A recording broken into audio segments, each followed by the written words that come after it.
வணக்கம். நிமிட செய்திகளுக்கு வரவேற்கிறோம். வினேஷ் போகத் தகுதி நீக்கத்திற்கு எதிராக மேல்முறையீடு செய்துள்ள இந்தியா. வினேஷ் போகத் விவகாரத்தால் கொந்தளித்த நாடாளுமன்றம். ஷேக் ஹசீனாவுடன் இந்திய உயர்நிலை அதிகாரிகள் இரண்டாவது முறையாக சந்திப்பு என பல்வேறு முக்கிய நிகழ்வுகளை நிமிட செய்திகளாக பார்க்கலாம். ஒலிம்பிக் மல்யுத்தத்தில் இறுதிப் போட்டிக்கு முன்னேறிய வினேஷ் போகத் தகுதி நீக்கம் செய்யப்பட்டிருப்பது இந்திய ரசிகர்கள் மத்தியில் அதிர்வலைகளை ஏற்படுத்தியுள்ளது. 50 கிலோ எடை பிரிவில் பங்கேற்றுள்ள வினேஷ் போகத் கூடுதலாக 100 கிராம் எடை இருப்பதால் தகுதி நீக்கம் செய்யப்பட்டுள்ளார். இதற்கிடையே நீர்ச்சத்து குறைபாடு காரணமாக வினேஷ் போகத் மருத்துவமனையில் அனுமதிக்கப்பட்டுள்ளார். இரவு முழுவதும் உடல் எடையை குறைக்க தீவிர பயிற்சி மேற்கொண்ட வினேஷ் போகத் ஒரே இரவில் 1 கிலோ 850 கிராம் அளவிற்கு உடல் எடையை குறைத்ததாக தகவல்கள் வெளியாகியுள்ளன. தகுதி நீக்கம் செய்யப்பட்ட வினேஷ் போகத்துக்கு பிரதமர் நரேந்திர மோடி ஆறுதல் கூறி எக்ஸ் வலைதளத்தில் பதிவிட்டிருக்கிறார். வினேஷ் போகத்தால் தேசம் பெருமை அடைவதாக தெரிவித்துள்ள பிரதமர் மோடி, இளம் தலைமுறையினருக்கு வினேஷ் போகத் உந்து சக்தியாக இருப்பதாகவும் தெரிவித்துள்ளார்.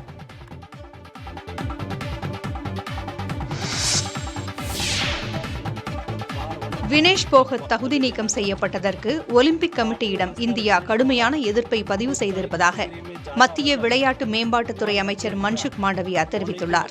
ஒலிம்பிக் இறுதிப் போட்டிக்கு முன்னதாக இந்திய மல்யுத்த வீராங்கனை வினேஷ் போகத் தகுதி நீக்கம் செய்யப்பட்டது கடும் எதிர்ப்பலையை ஏற்படுத்தியுள்ளது.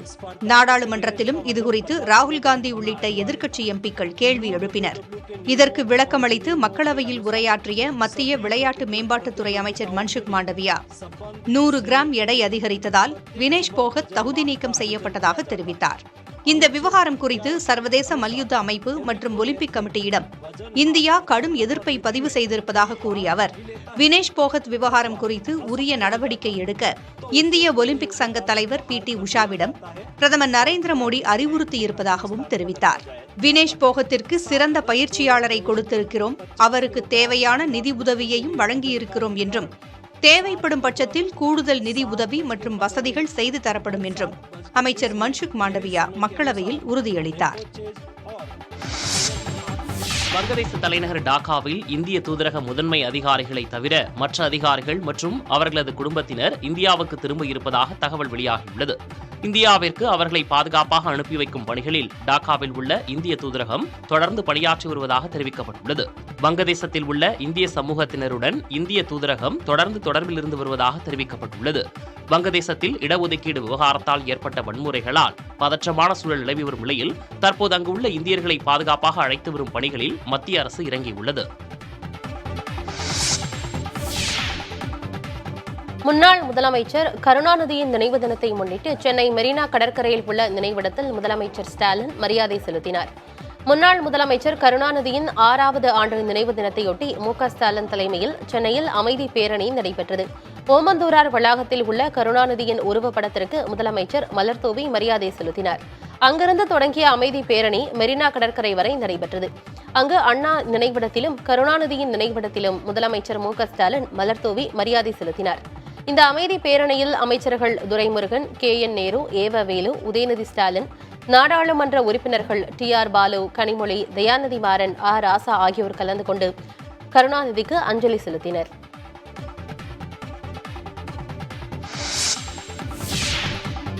ஆம்ஸ்ட்ராங் மனைவிக்கு கொலை மிரட்டல் கடிதம் அனுப்பிய வழக்கில் தனியார் பள்ளி தாளாளரை தனிப்படை காவல்துறையினர் தேடி வருகின்றனர். படுகொலை செய்யப்பட்ட பகுஜன் சமாஜ் கட்சியின் முன்னாள் மாநில தலைவர் ஆம்ஸ்ட்ராங்கின் மனைவிக்கு கடந்த வாரம் கொலை மிரட்டல் கடிதம் வந்தது. அதில் படூரைச் சேர்ந்த சதீஷ் என்பவரின் பெயர் இருந்ததால் அவரை பிடித்து காவல்துறையினர் விசாரணை நடத்தினர். ஆனால் அவரை சிக்க வைக்க வேறொரு நபர் அந்த கடிதத்தை எழுதியது தெரியவந்தது. சதீஷ் ஓட்டுநராக பணிபுரியும் தனியார் பள்ளியின் தாளாளரான அருண் ராஜ் என்பவர் ஏற்கனவே கடலூர் மாவட்ட முதன்மை கல்வி அலுவலராக இருந்த ரோஸ் நிர்மலா என்பவருக்கு மிரட்டல் விடுத்த வழக்கில் கைதாகி இருந்ததால் காவல்துறையினருக்கு சந்தேகம் எழுந்தது. அப்போது அவர் அனுப்பிய போஸ்டர்களிலும் சதீஷ் பெயரில் கோவளம் காவல் நிலையத்திற்கு அனுப்பப்பட்ட மிரட்டல் கடிதத்திலும் கையெழுத்து ஒத்துப்போனது. இதனையடுத்து தாளாளர் அருண்ராஜை கைது செய்ய தனிப்படை காவல்துறையினர் கடலூர் விரைந்தபோது அவர் தலைமறைவானதாக கூறப்படுகிறது. கோவை கார் குண்டுவெடிப்பு வழக்கில் மேலும் 4 பேர் மீது தேசிய புலனாய்வு முகமை குற்றப்பத்திரிகை தாக்கல் செய்துள்ளது. கடந்த 2022ஆம் ஆண்டு நடந்த கார் குண்டுவெடிப்பு சம்பவம் தொடர்பாக இதுவரை 15 பேர் கைது செய்யப்பட்டுள்ளனர். இவர்களிடம் மேற்கொண்ட விசாரணையில் ஐஎஸ் தீவிரவாத அமைப்புக்கு ஆட்களை சேர்த்தது தெரியவந்தது. அதன்படி மேலும் ஒரு வழக்கை பதிவு செய்த என்ஐஏ அதிகாரிகள் ஜமீல் பாஷா, முகமது ஹுசைன், இர்ஷாத், சையத் அப்துல் ரஹ்மான் ஆகிய 4 பேரை கைது செய்தனர். ஐஎஸ் அமைப்பைச் சேர்ந்த இவர்களிடம் மேற்கொண்ட விசாரணையில் தேசவிரோத செயல்களில் ஈடுபட இளைஞர்களை மூளைச்சலவை செய்யும் பணியில் ஈடுபட்டது தெரியவந்தது. ஒவ்வொரு மாவட்டத்திலும் அரபிக் வகுப்பு எடுப்பது போல் ஐஎஸ் தீவிரவாத அமைப்புக்கு ஆட்களை சேர்க்கும் பணியில் ஈடுபட்டதும் விசாரணையில் அம்பலமானது. அதன்படி இவர்கள் 4 பேர் மீதும் பூந்தமல்லி சிறப்பு நீதிமன்றத்தில் என்ஐஏ அதிகாரிகள் குற்றப்பத்திரிகை தாக்கல் செய்துள்ளனர்.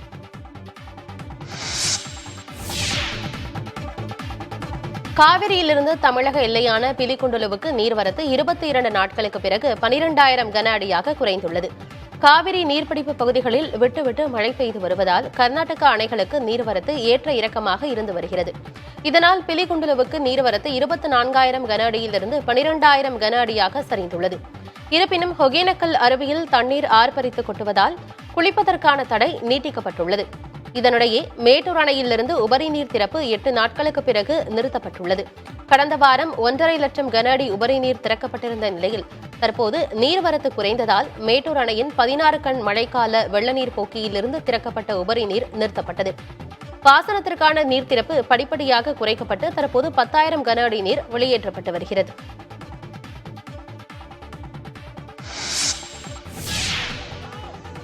பாரிஸ் ஒலிம்பிக்கில் 2 வெண்கலப் பதக்கங்களை வென்ற துப்பாக்கிச் சுடும் வீராங்கனை மனுபாக்கர் தாயகம் திரும்பினார். டெல்லி விமான நிலையத்தில் மனுபாக்கரின் பெற்றோர் ராம்கிஷன், சுமிதா ஆகியோர் மாலை அணிவித்து வரவேற்றனர்.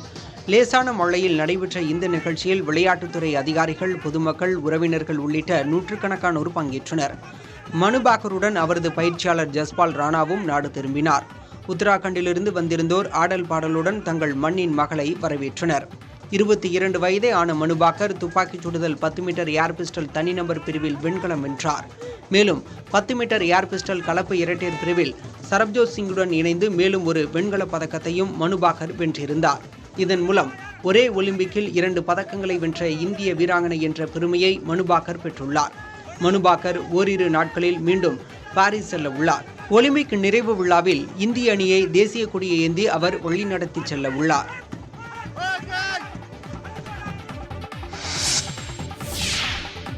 காசா பகுதியில் இஸ்ரேல் படைகள் நடத்திய வான்வழி தாக்குதலில் 3 பேர் உயிரிழந்திருப்பதாக தகவல்கள் கிடைத்துள்ளன.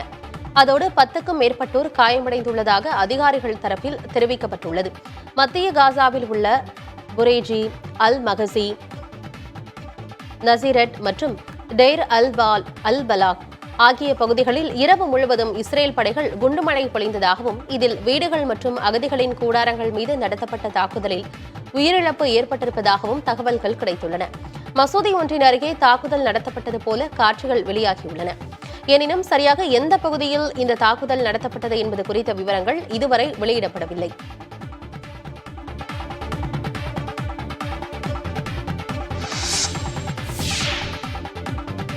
கேரள மாநிலம் வயநாட்டில் ஏற்பட்ட நிலச்சரிவில் பாதிக்கப்பட்டோருக்கு நடிகர் பிரபாஸ் அம்மாநில முதலமைச்சர் நிவாரண நிதிக்கு 2 கோடி ரூபாய் வழங்கியுள்ளார். பெருவெள்ளம் காரணமாக வயநாட்டில் ஏற்பட்ட நிலச்சரிவில் சிக்கி ஏராளமானோர் உயிரிழந்தனர். உயிரிழப்புகள் மேலும் அதிகரிக்கும் எனவும் அஞ்சப்படுகிறது. மீட்புப் பணிகள் தொடர்ந்து நடைபெற்று வருகிறது.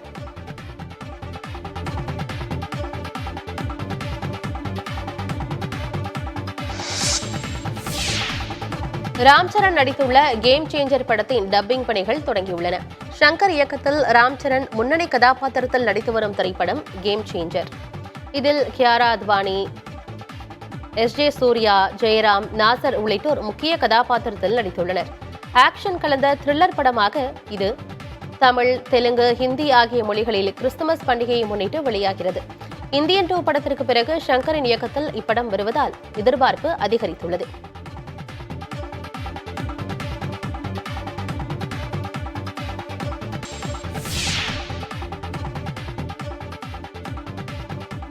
சொத்து குவிப்பு வழக்கில் அமைச்சர் தங்கம் தென்னரசு KKSSR ராமச்சந்திரன் ஆகியோரை விடுவித்த கீழமை நீதிமன்றத்தின் உத்தரவை சென்னை உயர்நீதிமன்றம் ரத்து செய்தது.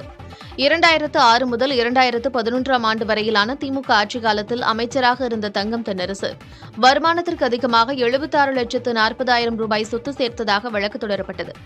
இதேபோன்று வருமானத்திற்கு அதிகமாக 44,56,000 ரூபாய் சொத்து சேர்த்ததாக அமைச்சர் KKSSR ராமச்சந்திரன் மீதும் லஞ்ச ஒழிப்புத்துறை வழக்கு பதிவு செய்தது. இந்த வழக்குகளை விசாரித்து வந்த ஸ்ரீவில்லிபுத்தூர் நீதிமன்றம் அமைச்சர்கள் இருவரையும் 2022 ஆண்டு விடுவித்தது. சென்னை உயர்நீதிமன்ற நீதிபதி ஆனந்த் வெங்கடேஷ் தாமாக முன்வந்து இந்த உத்தரவை சீராய்வு வழக்காக எடுத்து இருவர் மீதான சொத்து குவிப்பு வழக்குகளை மீண்டும் விசாரிக்க உத்தரவிட்ட நீதிபதி இரு வழக்குகளிலும் குற்றச்சாட்டை பதிவு செய்து நாள்தோறும் விசாரணை நடத்த ஸ்ரீவில்லிபுத்தூர் நீதிமன்றத்திற்கு ஆணையிட்டார். மேலும் செப்டம்பர் 9 சாத்தூர் ராமச்சந்திரனும் 11 தங்கம் தென்னரசும் வழக்கு விசாரணைக்காக நேரில் ஆஜராக வேண்டும் என்றும் நீதிபதி ஆனந்த் வெங்கடேஷ் உத்தரவு பிறப்பித்தார்.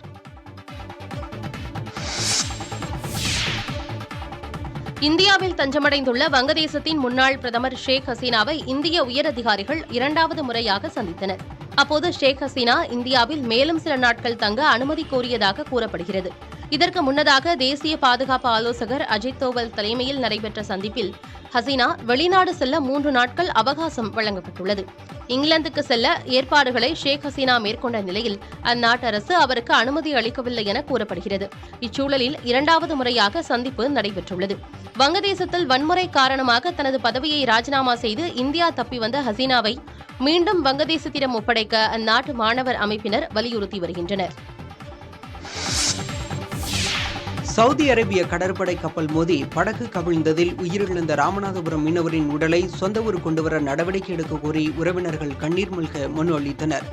ராமநாதபுரம் மாவட்டம் மோர்பண்ணை கிராமத்தைச் சேர்ந்த மருதமலை, அன்புக்கரசன், முனிய சஞ்சய் ஆகியோர் பஹ்ரைன் நாட்டில் மீன்பிடி ஒப்பந்த கூலி தொழிலாளிகளாக பணியாற்றி வந்தனர். மீன் பிடிப்பதற்காக ஆழ்கடலுக்கு சென்றபோது இவர்களது படகு திசை மாறி சவுதி கடற்பகுதிக்கு சென்றுள்ளது. இதனை கண்ட சவுதி கடற்படையினர் மீனவர்கள் சென்ற படகை விரட்டிச் சென்றனர். அப்போது எதிர்பாராத விதமாக கடற்படை கப்பல் மோதியதில் படகு கவிழ்ந்தது. இதில் பலத்த காயமடைந்த மருதமலை கடலில் மூழ்கி உயிரிழந்தார். இதனால் மோர்பண்ணை கிராமமே சோகத்தில் மூழ்கியுள்ளது. மருதமலையின் உடலை தமிழகம் கொண்டுவர வலியுறுத்தியும் குடும்பத்திற்கு 10 லட்சம் ரூபாய் இழப்பீடு வழங்க கோரியும் ராமநாதபுரம் மாவட்ட ஆட்சியரிடம் உறவினர்கள் கண்ணீர் மல்க மனு அளித்தனர். சென்னையில் ஆன்லைன் டிரேடிங்கில் முதலீடு செய்தால் அதிக லாபம் கிடைக்கும் என மூளைச்சலவை செய்து சுமார் 1 கோடி ரூபாய்க்கு மேல் மோசடி செய்த கும்பலைச் சேர்ந்த நபரை காவல்துறையினர் கைது செய்துள்ளனர். இது தொடர்பாக பள்ளிக்குப்பத்தைச் சேர்ந்த குணசேகரன் என்பவர் ஆவடி மத்திய குற்றப்பிரிவு காவல்துறையினரிடம் புகார் கொடுத்துள்ளார். அதில் ஆன்லைன் டிரேடிங் விளம்பரத்தை பார்த்து 1 கோடியே 20 லட்சம் ரூபாய் முதலீடு செய்ததாகவும் ஆனால் பணத்தை ஏமாற்றிவிட்டதாகவும் கூறியுள்ளார். இதுகுறித்து காவல்துறையினர் விசாரணை நடத்தி திருவள்ளூர் மாவட்டம் மணவூரைச் சேர்ந்த கிரிதரன் என்பவரை கைது செய்து சிறையில் அடைத்துள்ளனர். இந்த வழக்கில் தொடர்புடைய மோசடி கும்பலை தேடி வருகின்றனர். செல்போனில் வரும் மோசடி விளம்பரம் மற்றும் லிங்குகளை பொதுமக்கள் கவனத்துடன் கையாள வேண்டும் என ஆவடி மாநகர காவல் ஆணையர் சங்கர் அறிவுறுத்தியுள்ளார்.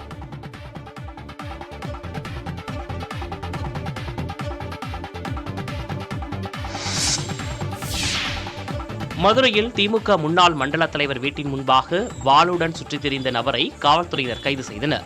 காமராஜர்புரம் பகுதியைச் சேர்ந்த திமுக முன்னாள் மண்டல தலைவரான VK குருசாமிக்கும் அதே பகுதியைச் சேர்ந்த அதிமுக முன்னாள் மண்டல தலைவர் ராஜபாண்டி குடும்பத்தாருக்கும் இடையே முன்விரோதம் உள்ளதாக கூறப்படுகிறது. பழிக்கு பழி மோதலில் ராஜபாண்டியின் மகன் VK குருசாமியின் மருமகன் உள்பட இருதரப்பிலும் 20க்கும் மேற்பட்ட குற்ற சம்பவங்கள் நிகழ்ந்துள்ளன. இதனால் இருதரப்பினரும் காவல்துறையினரின் தீவிர கண்காணிப்பில் இருந்து வருகின்றனர். இதனிடையே VK குருசாமியை ஆயுதங்களால் தாக்கியதில் படுகாயமடைந்து சிகிச்சைக்கு பின் மதுரையில் உள்ள தனது வீட்டில் தங்கியிருந்துள்ளார். அவரது வீட்டின் முன்பு சந்தேகத்துக்குரிய வகையில் நின்று கொண்டிருந்த மணிகண்டன் என்பவரை பிடித்து விசாரித்துள்ளனர். அப்போது உடலில் மறைத்து வைத்திருந்த வாள் ஒன்று பறிமுதல் செய்யப்பட்டது. VK குருசாமியின் ஆதரவாளரான இவர் எதிர்த்தரப்பினர் யாரேனும் வந்தால் அவர்களை கொலை செய்வதற்காக வாளுடன் இருந்ததாக வாக்குமூலம் அளித்துள்ளார். இதையடுத்து அவரை கைது செய்து சிறையில் அடைத்தனர். திருவண்ணாமலையில் அண்ணாமலையார் கோயில் ஆடிப்பூர பிரமோற்சவ விழாவையொட்டி அண்ணாமலையார் தீர்த்தவாரி விமரிசையாக நடைபெற்றது. இதையொட்டி கோயிலின் சிவகங்கை தீர்த்தக்குளம் முன்பாக அண்ணாமலையார், உண்ணாமலையம்மன் எழுந்தருளினர். தொடர்ந்து அண்ணாமலையாரின் சூலத்திற்கு சிவகங்கை தீர்த்தத்தில் பால், மஞ்சள், சந்தனம் உள்ளிட்ட பொருட்களால் அபிஷேகம் செய்யப்பட்டு தீர்த்தவாரி நடைபெற்றது.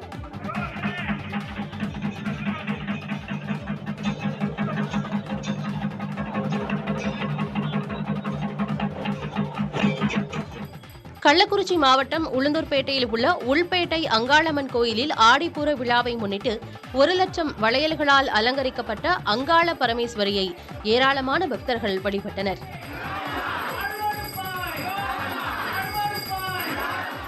முன்னதாக அம்மனுக்கு சாற்றுவதற்காக வளையல், தாலி, மஞ்சள், குங்குமம், பூ, பழம் உள்ளிட்ட சீர்வரிசை பொருட்களை பக்தர்கள் சுமந்து சென்றனர்.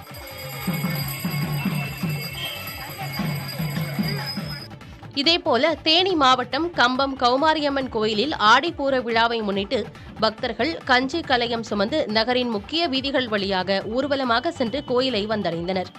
தொடர்ந்து அம்மனுக்கு சிறப்பு வழிபாடுகள் நடைபெற்று பொதுமக்களுக்கு கூழ் வார்க்கப்பட்டது.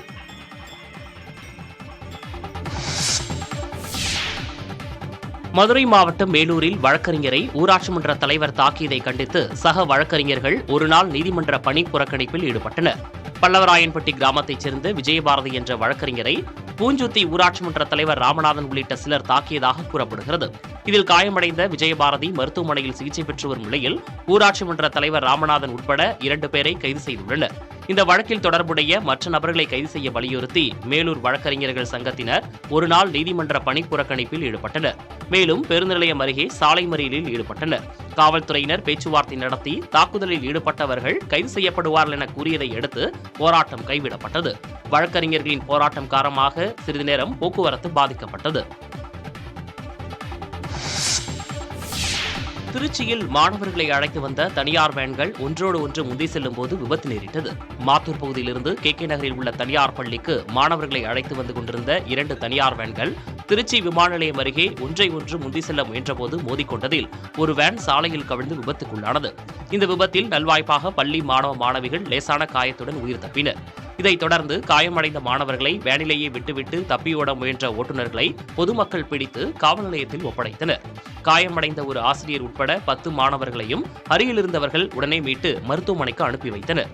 இச்சம்பவம் குறித்து காவல்துறையினர் வழக்கு பதிவு செய்து விசாரணை நடத்தி வருகின்றனர். புதுச்சேரி துணைநிலை ஆளுநராக ஓய்வு பெற்ற IAS அதிகாரி கைலாசநாதன் பதவியேற்றுக் கொண்டார். குஜராத் மாநில அரசில் பல்வேறு முக்கிய பொறுப்புகளை வகித்துள்ள ஓய்வு பெற்ற IAS அதிகாரி கைலாசநாதனை புதுச்சேரிக்கு நிரந்தர ஆளுநராக நியமித்து குடியரசுத் தலைவர் திரௌபதி முர்மு சமீபத்தில் உத்தரவிட்டார். இந்நிலையில் இன்று காலை 11:25 மணிக்கு புதுச்சேரி துணைநிலை ஆளுநராக கைலாசநாதன் பதவியேற்றுக் கொண்டார். அவருக்கு சென்னை உயர்நீதிமன்ற பொறுப்பு தலைமை நீதிபதி டாக்டர் கிருஷ்ணகுமார் பதவி பிரமாணம் செய்து வைத்தார். விழாவில் புதுச்சேரி முதல்வர் ரங்கசாமி, அமைச்சர்கள், அரசு மூத்த அதிகாரிகள் ஆகியோர் பங்கேற்றனர். கிரண்பேடிக்கு பிறகு புதுச்சேரிக்கு நிரந்தர ஆளுநர் வேண்டும் என அரசியல் கட்சிகள் தொடர்ந்து வலியுறுத்தி வந்த நிலையில் 4 ஆண்டுகள் இடைவெளிக்கு பிறகு இன்று கைலாசநாதன் நிரந்தர ஆளுநராக பதவியேற்றுக் கொண்டுள்ளார்.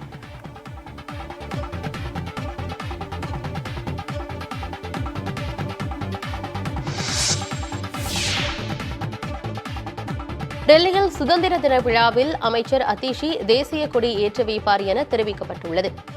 டெல்லி துணைநிலை ஆளுநர் சக்சேனாவுக்கு முதலமைச்சர் அரவிந்த் கெஜ்ரிவால் இது தொடர்பாக கடிதம் ஒன்றை எழுதியுள்ளார். அதில் வரும் 15ஆம் தேதி டெல்லி அரசு சார்பில் சத்ராசால் மைதானத்தில் நடைபெற இருக்கும் சுதந்திர தின விழாவில் தனக்கு பதிலாக அமைச்சர் அதிஷி மூவர்ண கொடியை ஏற்றி வைப்பார் என தெரிவித்துள்ளார். டெல்லி மதுபான கொள்கை முறைகேடு வழக்கில் சிக்கியுள்ள முதலமைச்சர் அரவிந்த் கெஜ்ரிவால் திகார் சிறையில் அடைக்கப்பட்டிருப்பதால் சுதந்திர தின விழாவில் அவர் சார்பாக அதிஷி பங்கேற்க இருக்கிறார்.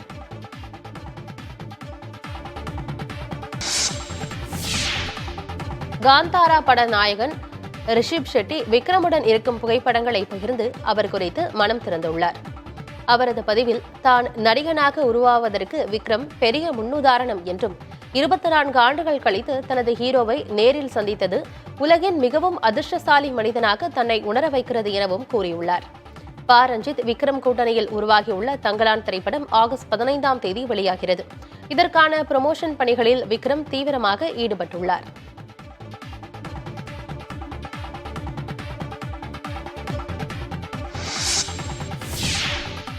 கன்னட நடிகர் யாஷ் நடிக்கும் டாக்ஸிக் படத்தின் படப்பிடிப்பு பெங்களூரில் தொடங்குகிறது. KGF படத்திற்கு பிறகு யாஷ் நடிக்க உள்ள திரைப்படம் toxic a fairy tale for grown அப்.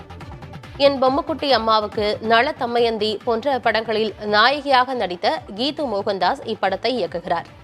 இதில் சாய் பல்லவி, நவாசுதீன் சித்திக், கரீனா கபூர் உள்ளிட்டோர் முக்கிய கதாபாத்திரங்களில் நடிக்கின்றனர்.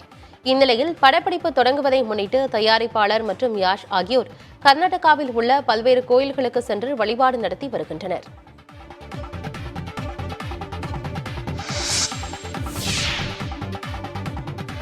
வாழை திரைப்படம் அனைவரின் மனதையும் வருடும் என்றும் இந்த படம் ஒரு உண்மை நிகழ்வை வெளிப்படுத்துகிறது எனவும் ஒளிப்பதிவாளர் PC ஸ்ரீராம் பாராட்டியுள்ளார். இதற்கு இயக்குநர் மாரி செல்வராஜ் நன்றி தெரிவித்துக் கொண்டுள்ளார். வாழை திரைப்படத்தை மாரி செல்வராஜ் இயக்கியும் தயாரித்தும் உள்ளார். சிறுவர்களை மையமாக வைத்து எடுக்கப்பட்டுள்ள இந்த படத்திற்கு சந்தோஷ் நாராயணன் இசையமைத்திருக்கிறார். இப்படத்திலிருந்து வெளியான 3 பாடல்களும் நல்ல வரவேற்பை பெற்றுள்ளன.